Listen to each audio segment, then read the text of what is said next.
Commander Lee Minho walked slowly across the metal floor of the space station. His boots made soft clicking sounds that echoed in the quiet hallways. Mining Station Aurora was home to 847 people, and today felt like any other day among the stars. He stopped at the big window that looked out into space. Far below, the planet Kepler 442b spun slowly. The planet was ugly, all brown rocks and gray dust, but deep inside its core were the blue crystals that made space travel possible. Without these crystals, human ships could not jump between stars. Without these crystals, the growing human colonies would die alone in the dark. "Commander Minho," a voice called behind him. He turned to see Park Jisoo walking toward him. She was the station's communication officer, and her face looked worried. "What is it, Jisoo?" Minho asked. "We have an incoming message. It's from aliens. They say it's urgent." Minho followed her to the communication room. The walls were covered with screens and blinking lights. Other crew members had gathered around the main display.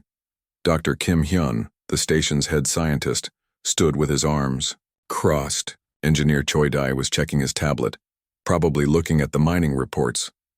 "Put it on screen," Minho said.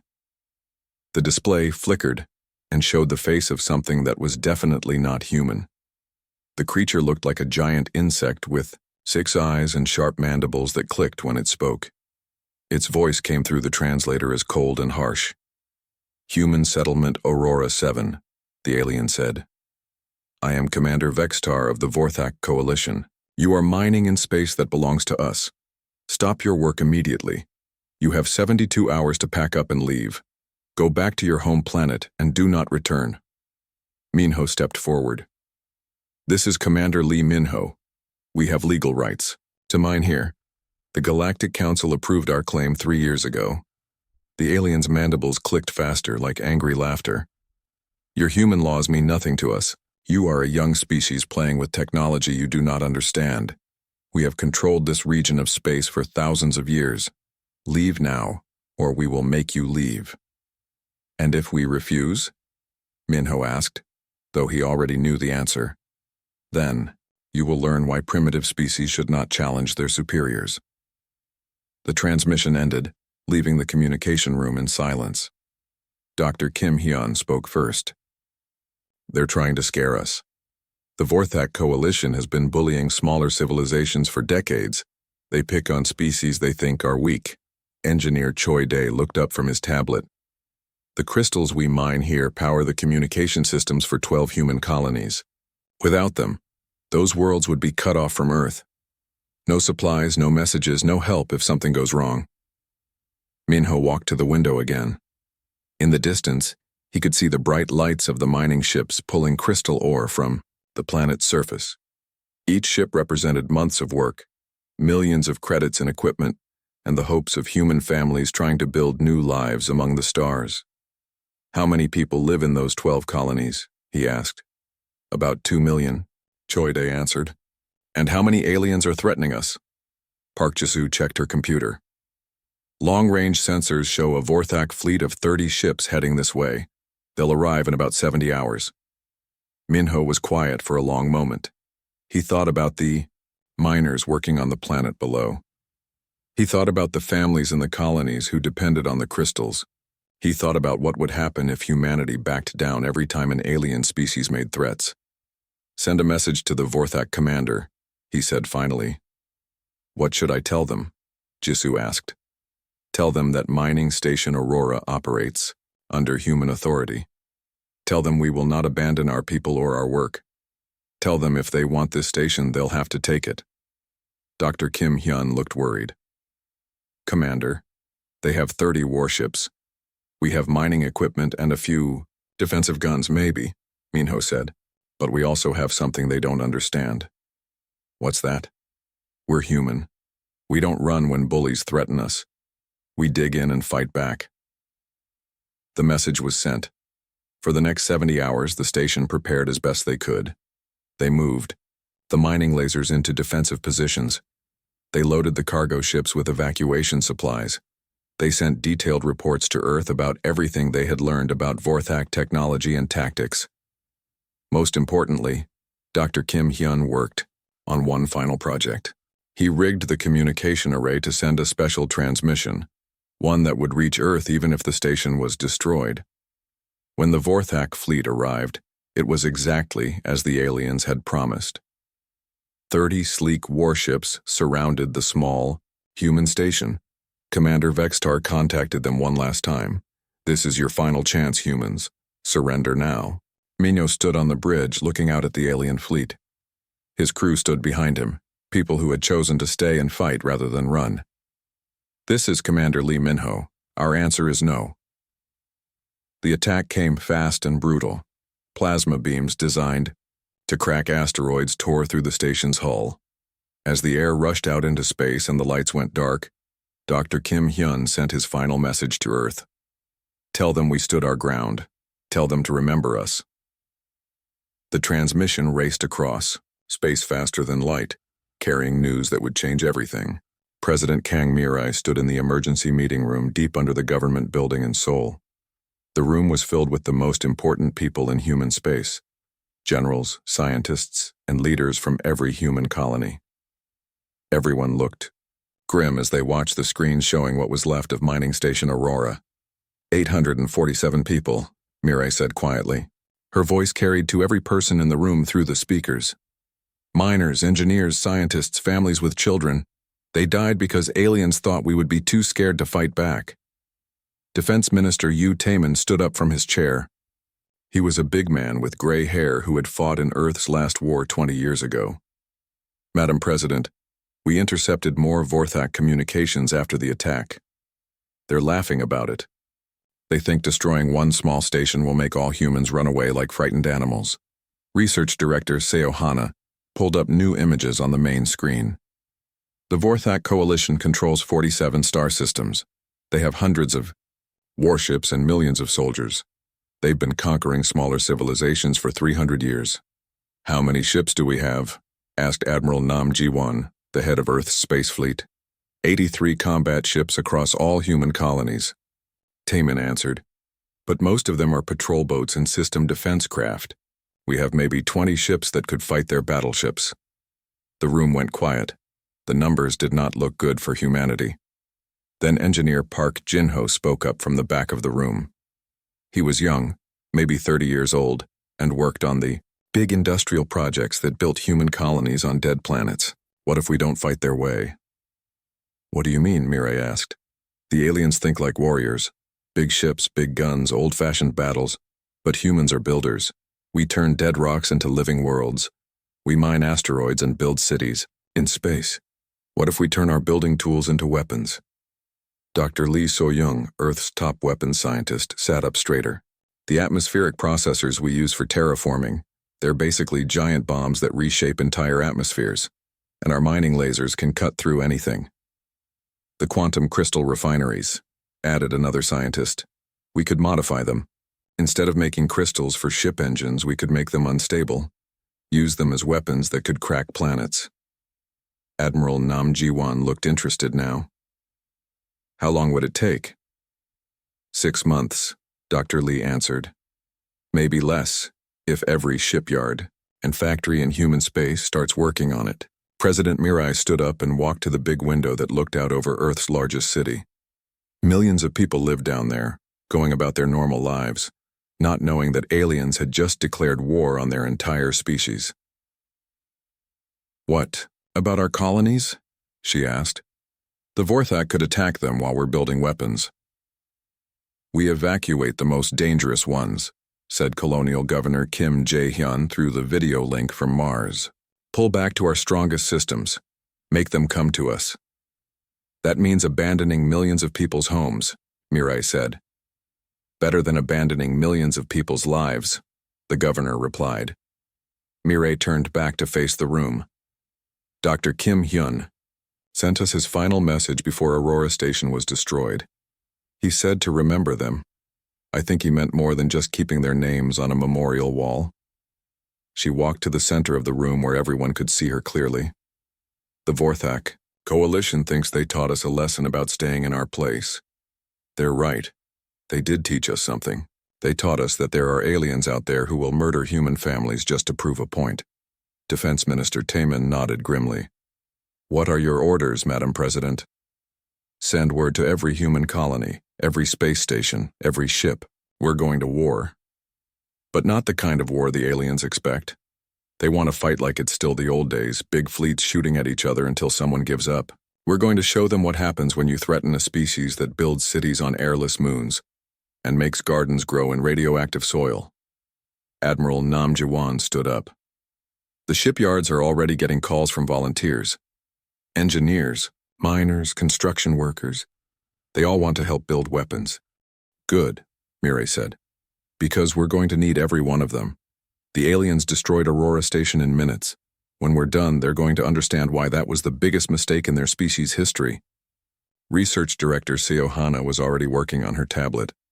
I'm sending the weapon designs to every human world. Within a week, we'll have mining lasers being turned into battleship guns and terraforming equipment being converted into planet crackers. How? Long before we can strike back? Mireille asked. 8 months for the first wave of ships, Admiral Nam answered. But when they're ready, the Vorthak won't know what hit them. President Mireille looked around the room one more time. Then let's get to work. The aliens wanted to send us a message. Now we'll send them one back, in a language they'll understand. The message went out across human space that same day. For Aurora Station. For our people. For every human who calls the stars home. Within hours, every factory, shipyard, and research station in human territory had begun the largest military buildup in history. Admiral Nam Jiwon stood on the bridge of the battleship Kim Hyun, watching the enemy fleet move into position. Through the large window, he could see 12 massive Vorthak warships arranged in a perfect battle line. Their hulls were dark green and covered with sharp spikes, making them look like giant space insects. They're showing off, said Captain Lee Salmon from her position at the weapons control station. Classic Vorthak formation, big ships in front, smaller ones behind. They want us to see how powerful they are. Commander Park Ji-young looked up from his tactical screen. Admiral, we have 47 ships in our attack group. Each one is loaded with the new weapons. Nam Ji-won nodded. The human ships looked strange compared to normal warships. Instead of smooth hulls and sleek designs, they were covered with industrial equipment. Mining lasers stuck out like giant metal arms. Atmospheric processors were bolted to the sides like huge barrels. Crystal refineries glowed blue through reinforced. Windows, sir, called Communications Officer Bae Minho. The Vorthak commander wants to talk. Put him through. The main screen showed the face of a Vorthak officer. His 6 eyes glittered with confidence, and his mandibles clicked in what the translator said was amusement. Human Admiral, the alien said in his harsh voice. I am Fleet Commander Zekroth. You have made a long journey to die. Your 47 little ships against our battle fleet? This will be over quickly. Nam Jiwan stepped forward so the alien could see him clearly. Commander Zekroth, you made one big mistake 8 months ago. What mistake? You killed humans who were just trying to do their jobs. Mining crystals, building things, making life better for their families. Now you get to see what happens when humans focus on doing just one job, ending you. The aliens, mandibles clicked faster. Your weapons are mining tools and construction equipment. We have plasma cannons that can destroy planets. Let's find out, Nam Jiwan said, and nodded to Captain Lee Soman. The battle began in a way the Vorthak had never seen before. The human ships spread out in all directions instead of forming neat battle lines. Some dove under the alien fleet. Others climbed above it and a few charged straight forward. The first surprise came when the humans opened fire. The mining lasers that had once cut through asteroids now sliced through alien armor like hot knives through butter. The Vorthak, shields designed to stop plasma bolts and energy beams, did nothing against tools meant to cut solid rock. Direct hit on their flagship, reported Commander Park. Their front armor is completely gone. But the real shock came when engineer Kim Dae-hyun activated the atmospheric processors. These machines were designed to change the air on entire planets, creating massive chemical reactions. In space, they became something terrifying, weapons that could create explosions bigger than nuclear bombs. The first, Vorthak ship to get hit by a terraforming charge simply disappeared in a ball of expanding gases and debris. What was that? Screamed the Vorthak commander over the communication channel. That, said Nam Jiwan calmly, was a machine we used to make dead worlds livable. We thought you might like to see how it works in reverse. The alien fleet tried to retreat into a defensive formation, but the humans had more surprises. Captain Yu Jihoon, commanding the ship Aurora's Revenge, had loaded his cargo hold with mining explosives, the same charges used to break apart asteroids for processing. His ship flew straight into the middle of the Vorthak formation and released thousands of small bombs. Each one was designed to crack rocks, but against spaceship hulls they worked even better. Multiple enemy ships damaged, reported the tactical officer. They're breaking formation. Commander Zekrath's face appeared on screen again, but now he looked frightened instead of confident. This is impossible. You're using industrial equipment as weapons. Of course we are, Nam Jiwan replied. Humans have been turning tools into weapons since we invented the first rock. The difference is our tools are designed to reshape entire worlds. The most devastating weapon came last. Dr. Seo Hana had spent months modifying the quantum crystal refineries that powered human starships. Instead of creating stable crystals for fuel, the modified refineries could make unstable ones. Crystals that would explode with the power of a star. Sir, called Captain Lee So-min, the crystal bomb is ready. Nam Jiwan looked at the enemy fleet. Half their ships were already destroyed or badly damaged. The survivors were trying to escape, but human ships surrounded them on all sides. Fire, he said quietly. The unstable crystal exploded in the center of the Vorthak formation. The blast was so bright that the bridge windows automatically darkened to protect human eyes. When the light faded, 6 more alien ships were gone. Commander Zekrath's transmission was weak and full of static. How is this possible? We are warriors with thousands of years of experience. That's your problem, Nam Jiwan said. You think like warriors, all honor and tradition and fancy formations. We think like engineers. We solve problems. Right now, you're our problem. The last few Vorthak ships powered down their weapons and sent surrender signals. Admiral, said Communications Officer Bei Minho, we're getting reports from other battle groups. Similar results across all fronts. The enemy fleets are surrendering or retreating. Nam Jiwan nodded and opened a channel to broadcast across the entire star system. This is Admiral Nam Jiwan of the Human Defense Forces. The Vorthak Coalition wanted to teach us about power. Lesson received. Now class is dismissed. Fleet Admiral O. Jimin looked at the large display screen showing 17 star systems that had once belonged to the Vorthak Coalition. Each system now showed the blue flag of human control. It had been 6 months since the first battles, and the war was almost over. Admiral, said Intelligence Chief Bei Suho, walking up with a data tablet in his hands. We have updates from across the front lines. The Zarathi Republic has officially surrendered and requested separate peace talks. The Krell Empire wants to discuss giving us 3 of their border systems. The Mantid Swarm has completely withdrawn from this region of space. Oh, Jimin nodded slowly. The Vorthak Coalition was falling apart. The alien species that had worked together for hundreds of years were now abandoning each other to save themselves from human weapons. What about the Vorthak themselves, he asked. Still fighting, but barely. They have maybe 50 ships left, all gathered around their home system. Our scouts report they're building some kind of defensive platform around their main planet. Commander, Anyura entered the bridge carrying a communication device. Admiral, we just received a message from Vorthak High Command. They want to negotiate. Do they now? Oh, Jimin walked to the main window of his flagship, the Aurora Memorial. Outside, he could see the human fleet. Over 200 ships, each one bristling with weapons that had once been mining equipment, construction tools, and terraforming machines. Put them through, he said. The screen showed 3 Vorthak officials sitting at a metal table. They looked tired and scared. Their mandibles moved nervously as they spoke through the translator.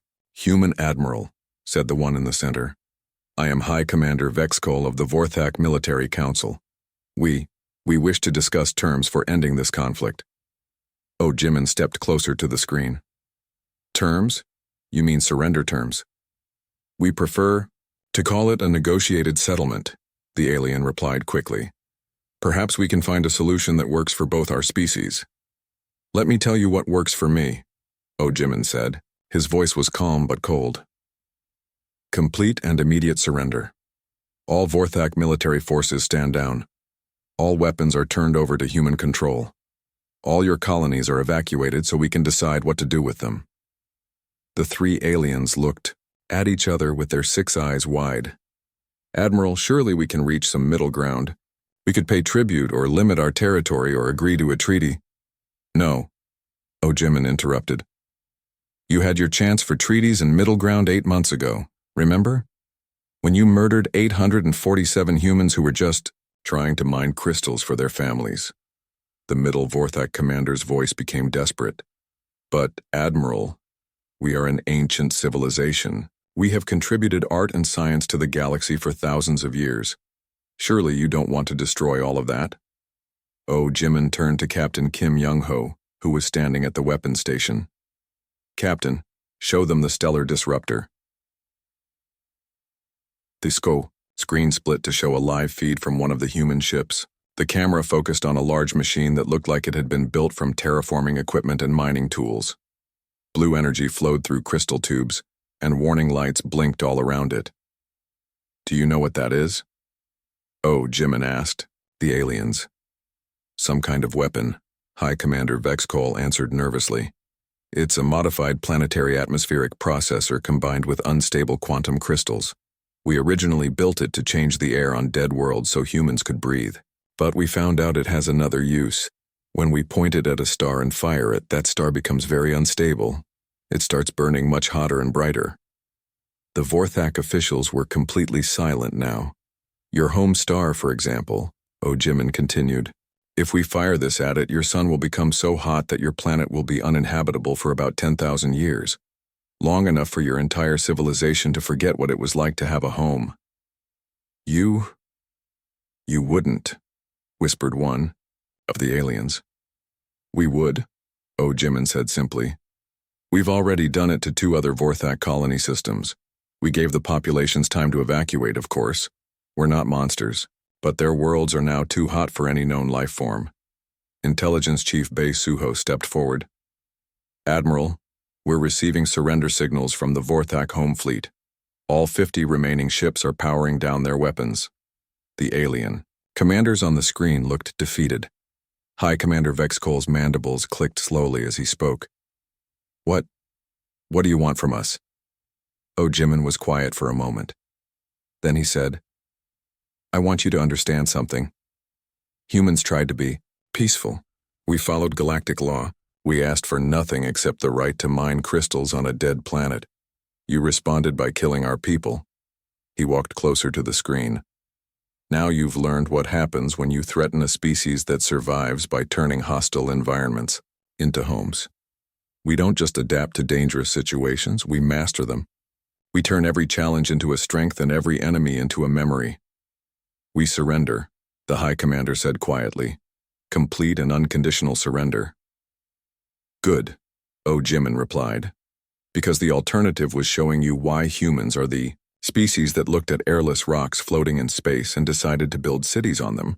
Your worlds would have become just more rocks floating in space. The transmission ended and the bridge was quiet except for the hum of the ship's engines. Commander Onyura looked at the tactical display. Sir, what are your orders for the occupation forces? Oh Jimin thought about the memorial garden they would build on the former Vorthak homeworld. It would have 847 names carved in stone, starting with Commander Lee Minho. Begin the resettlement operations, he said. It's time to build something better from the ashes. Governor Kim Ji-woo walked slowly through the memorial garden on New Aurora, the planet that had once been the Vorthak capital world. The morning sun shone through the earth trees that human colonists had planted 5 years ago. It was hard to believe that this peaceful place had once been the center of an alien empire that thought humans were too weak to fight back. At the center of the garden stood a tall black stone monument. 847 names were carved into its surface in gold letters. At the top, in larger letters, were the words Commander Lee Minho, and at the bottom, Dr. Kim Hyun. Below all the names was a simple message. They fell so humanity could rise. The stars remember.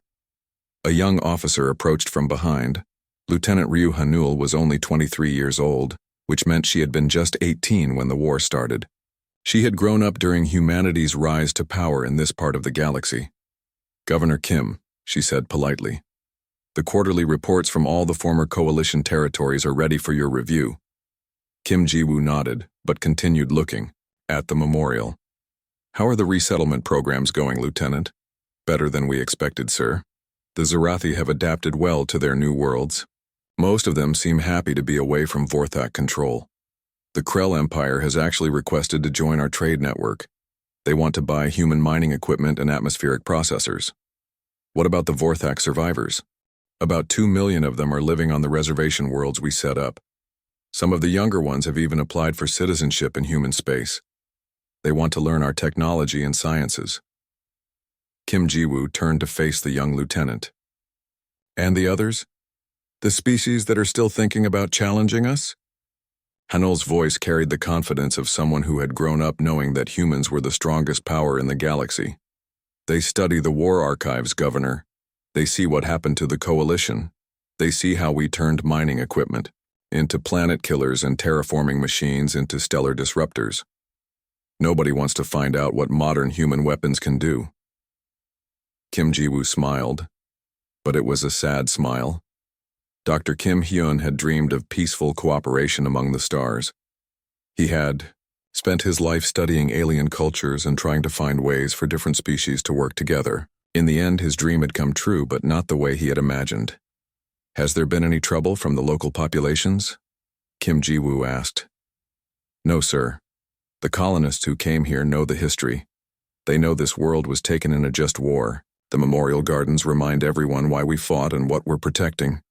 They walked together toward the administration building, passing families of human colonists enjoying the afternoon. Children played in parks that had been built where Vorthak military bases once stood. Farmers worked in fields that grew earth crops in alien soil. "Governor," Hanul said as they walked, "I've been reading the old reports from before the war. Some of the historians say that Dr. Kim Hyun would have been sad about how things turned out. They say he wanted peace, not human dominance." Kim Ji-woo stopped walking and looked back at the memorial. "Maybe. But I think Dr. Hyun would understand. Peace isn't something you can have just by wanting it. Sometimes you have to fight for it. Sometimes you have to prove that attacking peaceful people has consequences." They reached the building and went inside. The lobby walls were covered with pictures showing the transformation of former coalition worlds. Barren planets had been turned into garden worlds using human terraforming technology. Dead moons now had cities and farms. Industrial worlds that had been polluted for centuries were being cleaned and restored. In his office, Kim Ji-woo sat down at his desk and looked at the reports. Human colonies were thriving throughout the former coalition space. Trade routes connected dozens of species in peaceful commerce. Research stations shared scientific discoveries that benefited everyone. "Lieutenant," he said, "did you know that more species have joined our alliance in the past 5 years than joined the old coalition in 50 years? "Why do you think that is, sir?" "Because we don't rule through fear. We rule through strength, but we use that strength to protect and build, rather than to conquer and destroy. The galaxy has learned that humans will fight when threatened, but we'll also share our technology and help others build better lives." Through his office window, Kim Ji-woo could see the spaceport where ships from a dozen different species came and went peacefully. Zarathi traders sold art and music. Krell engineers worked with human technicians on new construction projects. Even some former Vorthak scientists collaborated on research that helped everyone. "The memorial inscription says the stars remember," Hanul observed. "Yes," Kim Ji-woo replied, "but it doesn't just mean they remember the people who died. It means they remember the lesson. Touch one human, face all humans. Attack our miners and scientists and you'll discover what happens when a species that builds cities on airless rocks decides to turn their tools into weapons." As evening approached, Kim Ji-woo walked back to the memorial garden. New transport. Ships were landing at the spaceport, bringing more human families to build lives among the stars. The inscription on the black stone caught the last light of the alien sun. Touch one of us, face all of us. The message had been received throughout the galaxy. Humanity had tried friendship first. When that failed, they had shown why friendship was always the better choice. Peace had come to the stars, built on human strength and defended by human resolve.